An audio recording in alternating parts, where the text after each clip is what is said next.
Nə əcəb balacanın adını Şəhriyarın rəhmətə gedən oğlunun adını qoymadınız, Allah qorusun.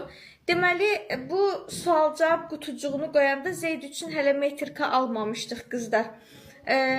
Hal-hazırda Zeydin tam adı Zeyd Aslandır. Yəni, tam Aslan da qoymaq istəmədik. Çünki, necə deyim, bir dənə aslanımız var da onsuz da. Yəni, onu əvəzləyici kimi istəmədim olsun.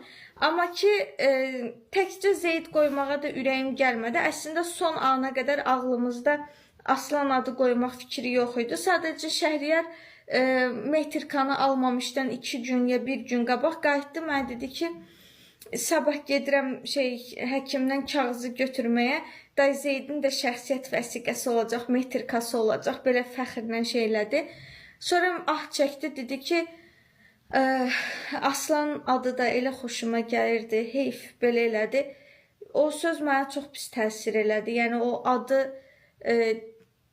deyə bilmədi, xəyalları yarımçıq qaldı, arzuları yarımçıq qaldı. Mənə çox təsir elədi də, yəni.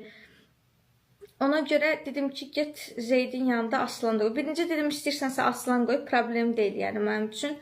Sonra dedim, dedi, yox, ehtiyac yoxdur. Dedim, onda Zeyd Aslan qoy. Beləlikcə Zeyd Aslan olmuş oldu. Həm də dedim ki, sabah bir gün inşallah bir uğuru olanda, bir nailiyyəti olanda qardaşım da adını yaşatmış olar. Bacılar da baxıb fəxr eləyər.